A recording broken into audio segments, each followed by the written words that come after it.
10 साल माननीय अरविंद केजरीवाल जी दिल्ली में रहे, उन्होंने एक भी झुग्गी नहीं टूटने दी। उन्होंने लोगों को बसाने का काम किया है और बीजेपी सरकार ने आते ही झुग्गी तोड़ने का काम किया है। एक नई दिल्ली बनाने के चक्कर में थी रेखा गुप्ता जी, लेकिन सब कुछ दिख गया है कौन सी दिल्ली बनाने के चक्कर में, क्योंकि ये व्यापार वाली पार्टी है, बिजनेसमैन पार्टी है। ये सरकार में आने के लायक लोग नहीं थे, उनको खुद भरोसा नहीं था और इसीलिए वो आज दिल्ली की सेवा नहीं कर पा रहे हैं, दिल्ली के काम नहीं कर पा रहे हैं, डेवलपमेंट में उनसे कोई काम हो नहीं रहा। भाजपा की मार से, भ्रष्टाचार से दिल्ली प्रदेश त्राहिमाम कर रही है। अगर ये अनऑथराइज दिल्ली को तोड़ने लगेंगे, मैं दावे के साथ कहता हूँ कि 90 से 95% दिल्ली टूटती है। और एक अनमेच्योर पार्टी मैं इसको कहूँगा, एक अनमेच्योर सरकार इनको कहूँगा कि पहले इन्होंने कहा कि हम जहाँ झुग्गी वहाँ मकान, प्रधानमंत्री जी ने जो वादा किया था, लेकिन आज जहाँ झुग्गी वहाँ मैदान बनाने की तैयारी में। नमस्कार, मैं हूं प्रवीण। पालम के प्रत्याशी रहे जोगिंदर सोलंकी हमारे साथ मौजूद हैं। जोगिंदर जी, आज तंवर साहब पहुंचे थे, प्रदेश उपाध्यक्ष, आपने ज़ोरदार स्वागत किया उनका। क्या कुछ चर्चाएं हुई हैं, क्या कुछ बातचीत हुई है जनता से? मैं पहले तो प्रवीण भाई आपका बहुत बहुत धन्यवाद करता हूँ। और आज हमारे प्रदेश के उपाध्यक्ष चौधरी ब्रह्म सिंह जी आए पालम विधानसभा में, उनको मैं बहुत बहुत बधाई देता हूँ। और वो आए और हमारे पालम विधानसभा के चारों वार्डों के कार्यकर्ताओं से वो मिले और काफ़ी अच्छे तरीके से उन्होंने मुलाकात की। अब क्या कुछ तैयारियां हैं? एमसीडी चुनाव भी आ रहे हैं, कैसे प्रचार करेंगे, कैसे जो है जनता को विश्वास दिलाएंगे कि केजरीवाल फिर से लौट आएँ? जनता को पूरा विश्वास है। जनता तो आज भी यही कह रही है कि हमने डिसीजन बहुत गलत लिया है, जो कि बीजेपी को जिताया नहीं, हमने वोट दी झाड़ू को, जीत गई बीजेपी। क्योंकि इस बारी झाड़ू का और प्रशासन का ही चुनाव था, अरविंद केजरीवाल जी का और प्रशासन का चुनाव था, ना कि आम आदमी पार्टी और बीजेपी का चुनाव था। झुग्गी झोपड़ियों पर लगातार आप लोग बातचीत करते थे, लेकिन अब कह दिया है रेखा गुप्ता ने कि कोई झुग्गी नहीं टूटेगी, जब मकान मिलेंगे तभी टूटेगी। आप देखिए, जब 10 साल माननीय अरविंद केजरीवाल जी दिल्ली में रहे, उन्होंने एक भी झुग्गी नहीं टूटने दी। उन्होंने लोगों को बसाने का काम किया है और बीजेपी सरकार ने आते ही झुग्गी तोड़ने का काम किया है। तो साहब, क्या कहेंगे? आज पालम में बहुत ज़बरदस्त आपका स्वागत हुआ है, क्या कहना चाहेंगे? क्या कुछ चर्चाएं पब्लिक के साथ आज हुई? देखिए, पालम की जो जनता है, पालम के जो लोग हैं, पालम में जो आम आदमी पार्टी के कार्यकर्ता हैं, उन सब के अंदर जोश है और सबको मालूम है, उनको सबको ये मालूम है कि हमारी मेहनत जाया नहीं गई है। हम कुछ चुनाव सत्ता ने हराया है, केंद्र ने हराया है, सरकार ने हराया है, हम चुनाव हारे नहीं है, उनको सबको मालूम है। और सबसे बड़ी बात यह है कि एक एक वोटर को ये पता है कि हमने जिताया किसको था और जीते कौन लोग हैं। तो ये सरकार में आने के लायक लोग नहीं थे, उनको खुद भरोसा नहीं था और इसीलिए वो आज दिल्ली की सेवा नहीं कर पा रहे हैं, दिल्ली के काम नहीं कर पा रहे हैं, डेवलपमेंट में उनसे कोई काम हो नहीं रहा है। लगातार आम आदमी पार्टी टारगेट कर रही थी बीजेपी को कि झुग्गी तोड़ी जा रही है, लोगों के आशा नहीं उजाड़े जा रहे हैं। आज सीएम रेखा गुप्ता ने कहा है कि कोई झुग्गी नहीं टूटेगी। नहीं, वो झुग्गी क्यों नहीं टूटेंगी? उनको पता है कि आम आदमी का कार्यकर्ता इकट्ठा हो चुका है, झुग्गी के लोग इकट्ठे हो चुके हैं। अभी हाल में ही जब सम्मेलन हुआ था झुग्गी झोपड़ी के लोग, अब दिल्ली में इतनी बड़ी संख्या में झुग्गी झोपड़ी के सभी लोग वहाँ पे पहुँचे थे, तो एक डर पैदा हो गया। अभी इन्होंने पुरानी गाड़ियों को बंद करने का कांटेक्ट किया था, आदेश किया था, पेट्रोल पंप पे पुलिस को भेज दिया गया था, जो पेट्रोल डलवाने आए, डीजल डलवाने आए और पुरानी गाड़ी है उसको वहीं जब्त कर लो है। और एक ही दिन में वापस लिया आदेश, एक दिन आदेश किया वैसे वापस लिए। ऐसे ही झुग्गी झोपड़ी को जब उसको देखा, उन्होंने देखा कि दिल्ली की जनता आपके खिलाफ हो गई है, तो दिल्ली की जनता खिलाफ हो गई है, तो इसीलिए डर की वजह से उन्होंने, और केजरीवाल जी के साथ इतने लोग हैं, उनकी डर की वजह से उन्होंने वो आदेश अपना वापस ले लिया है। पहले इन्होंने कहा था, नारा दिया था, और खुद और किसी ने नहीं, देश के प्रधानमंत्री ने अपनी मंच से ये कहा कि जहाँ झुग्गी वहीं मकान, और बनाने चले थे जहाँ झुग्गी वहाँ मैदान। तो जब लोगों के उन्होंने तेवर देख लिया तो तुरंत बदल गए। अब ये कहते हैं कि अब हम कोई झुग्गी नहीं तोड़ेंगे। तो पहले ये आदेश ऐसा देते ही क्यों हैं? इनकी बुद्धि उस समय कहाँ चली जाती है कि उनको पता नहीं है कि इसका असर क्या होगा। अगर ये अनऑथराइज दिल्ली को तोड़ने लगेंगे, मैं दावे के साथ कहता हूँ कि 90 से 95% दिल्ली टूटती है। बताइए कहाँ अनऑथराइज नहीं है? जब डीडीए काम नहीं कर रही है, दिल्ली में एक ही अथॉरिटी है डीडीए, और डीडीए ने आज तक कोई काम किया नहीं है। किसी और को करने नहीं देती है। तो दिल्ली में जो लोग आएंगे देशवासी, वो रोज़गार यहाँ पे करेंगे, अपनी नौकरी यहाँ पे करेंगे, तो उन्हें घर भी तो यहीं चाहिए। तो घर बनाने के लिए किसके पास जाए?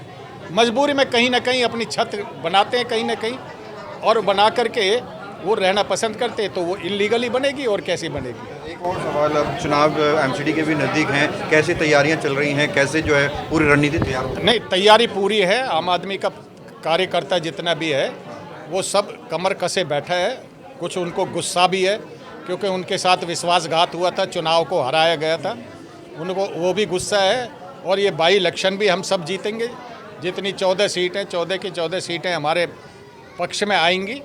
और आने वाली कॉरपोरेशन की सीट 2027 में जो चुनाव होने जा रहे हैं, फिर से आम आदमी पार्टी की सरकार वहाँ पे बनेगी। भगत चंद्रा हॉस्पिटल विश्व की सभी आधुनिक और बुनियादी सुविधाओं से परिपूर्ण एक world class multi speciality hospital, Mahavir enclave Palam Dabri road पर स्थित साउथ वेस्ट दिल्ली का एकमात्र मल्टी स्पेशलिटी हॉस्पिटल, जहां 24 घंटे आपकी सेवा में उपलब्ध हैं वेल क्वालिफाइड डॉक्टर्स और हेल्पिंग स्टाफ। डॉक्टर सीएम भगत द्वारा स्थापित भगत चंद्रा। क्या कहना चाहेंगे? आज प्रदेश उपाध्यक्ष तंवर साहब पहुंचे थे, मुलाकात हुई, स्वागत सम्मान हुआ, क्या कुछ चर्चाएं हुई हैं? निश्चित तौर पे जितनी हमारी उम्र नहीं है उससे ज़्यादा उनका एक्सपीरियंस है राजनीति में।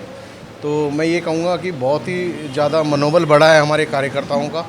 जिस तरीके से इलेक्शन के बाद कुछ लोग ये मन बना बैठे थे कि भाई मतलब आम आदमी को ख़त्म कर देंगे, तो ये उनका मनोबल भी टूटेगा। उनको भी दिख जाएगा हमारी इस एक छोटी सी सूचना पे इतने कार्यकर्ता अपने घरों से मेन काम छोड़ के आए हैं, तो उनको भी दिख जाएगा कि हमारे अंदर कितनी ताकत है, आम आदमी की कितनी ताकत है। आम आदमी ही आगे आने वाले 2027 में एमसीडी में भी सरकार बनाने वाली है, और 2030 में भी दिल्ली पे विधानसभा लेवल पे भी जो चुनाव होने हैं वो आम आदमी पार्टी ही जीतेगी। अब चुनाव हो गए, पालम में चुनाव लड़े जोगिंदर जी, आपको लगता है कि एक मजबूती के साथ विपक्ष की भूमिका निभा रहे हैं? विपक्ष की जी, वो तो मेरे को लग रहा है पक्ष की भूमिका निभा रहे हैं कि जो लोगों के काम होते नहीं है यहाँ पे, जो मौजूदा विधायक है उनके काम भी जोगिंदर भाई करते हैं, चाहे वो पानी का हो, सीवर का और सड़क का हो, या किसी की वैसी प्रॉब्लम है तो जोगिंदर भाई सुचारू रूप से अपना एक ऑफिस मेंटेन कर रखा है, ये वाला, एक महावीर किले में, एक राजापुरी में, और पालम में तो है ही बेसिकली ये, तो सादनगर में भी मेंटेन कर रखा है। तो सारी चीज़ें उसी तरीके से चल रही है जिस तरीके से कि ये चुनाव जीत के बैठे हैं। और हम तो इनको हारा हुआ मानते ही नहीं है। वो मार्जिन बहुत कम था, लोगों ने अपना पूरा जनादेश दिया है और लोग इनके साथ पहले भी थे, अब भी है और आगे भी रहेंगे। ठीक है, कश्यप साहब क्या कहना चाहेंगे? आज तंवर साहब पहुँचे थे, कितनी मजबूती मिली है और कितना जोश बढ़ा है इस कार्यकर्ताओं का? देखिए, चौधरी ब्रह्म सिंह तंवर जी का हमारी विधानसभा में आने का मतलब ही यही है कि वो कार्यकर्ता जो किसी तरह से मायूस हो गया था कि मुझे संगठन में जगह नहीं मिलेगी, सम्मान नहीं मिलेगा, उन्होंने आज अपने शब्दों में बोल दिया कि हर कार्यकर्ता, हर पदाधिकारी अपने प्रोटोकॉल को लेगा, प्रोटोकॉल के हिसाब से बैनर्स बनेंगे, प्रोटोकॉल के हिसाब से वो एक दूसरे को सम्मान देगा। ये प्रोटोकॉल ही आदमी को आदमी से जोड़ेगा, और यही संगठन का एक बहुत बड़ा राज है। जब आप फ़ोटो फ्रेम से किसी एक नेता को हटा देते हैं और प्रोटोकॉल से बाहर कर देते हैं, तो नेचुरली बात है कि उसका सम्मान गिरता है। सम्मान गिरता है तो वो नीचे तक उसका इफेक्ट आता है। अब ये क्लियर हो गया है कि हमारी विधानसभा में नहीं, पूरी दिल्ली में भी ये होगा ब्रह्म सिंह जी, क्योंकि 10 विधानसभा देख रहे हैं, उन सभी में इसको प्रोटोकॉल को लागू होगा, और उसके हिसाब से हर संगठन के हर लेवल पे जो भी पदाधिकारी है उसको बराबर सम्मान मिलेगा। वो संगठन में मिल के कड़ी बनाएगा और कड़ी लेके आगे संगठन पूरा तैयार होगा। दिनेश धनोला। क्या कहना चाहेंगे? आज तंवर साहब पहुँचे थे, क्या कुछ मैसेज दिया गया? एक तो हमारी पार्टी के अनुभवी व्यक्ति को जिम्मेदारी दी है पार्टी को दोबारा से सजोने की, और बखूबी उन्होंने बहुत अच्छा मार्गदर्शन किया। हमारे पालम विधानसभा में जैसे जोगिंदर भाई है, इन्होंने पार्टी का हर कार्यकर्ता को सजो के रखा है। जीत हार वो सिर्फ अपनी रणनीतियों के कारण से हम हारे, ये विपक्ष की भूमिका इतनी बेहतरीन तरीके से निभा रहे हैं। हर कार्यकर्ता का ऐसे बखूबी ख्याल रखते हैं जैसे एक परिवार की तरह, क्योंकि जोगिंदर भाई की ये भूमिका आगे आम आदमी पार्टी को नेतृत्व करेगी, और हमारी पालम विधानसभा एक बार फिर आम आदमी पार्टी संगठित होंगे और संगठित होकर विजय का एक बार फिर ध्वज फहराएगी। धन्यवाद।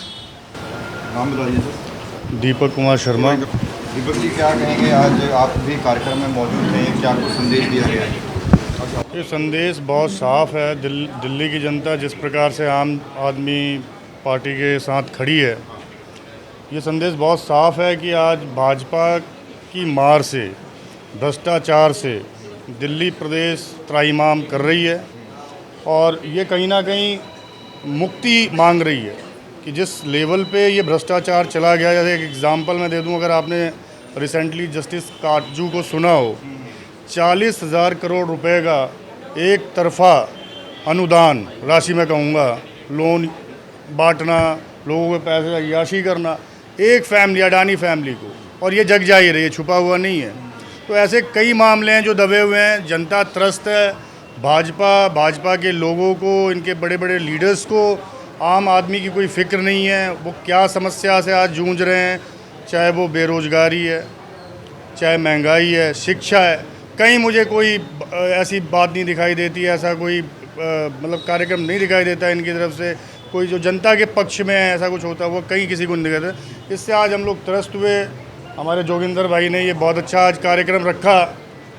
हमारे प्रदेश के अपने उपाध्यक्ष महोदय यहाँ मौजूद थे, उन्होंने बहुत अच्छा मार्गदर्शन किया कि संगठन हमारा बहुत मजबूत है।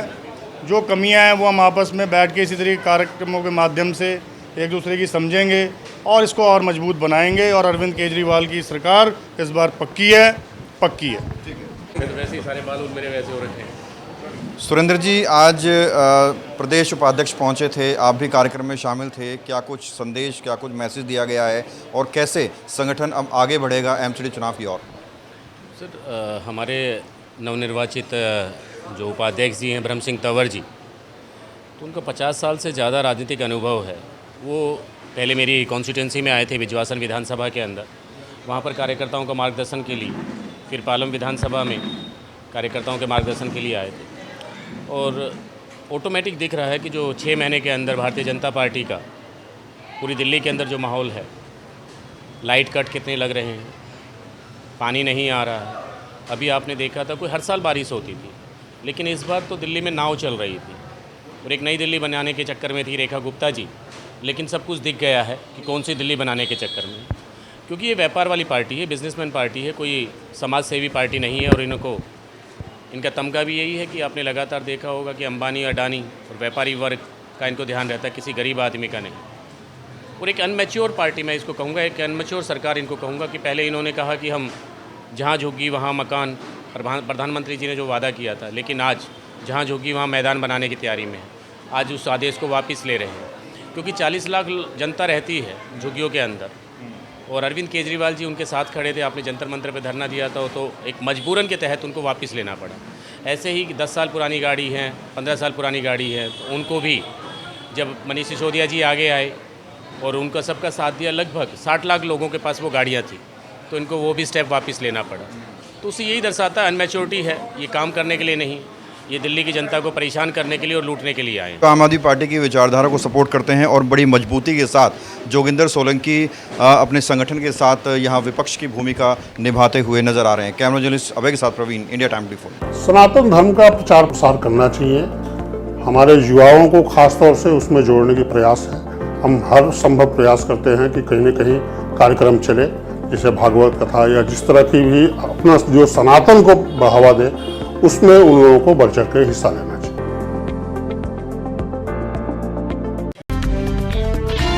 खबरों से खबरदार रहने के लिए चैनल को सब्सक्राइब करें और प्रेस करें बेल आइकन।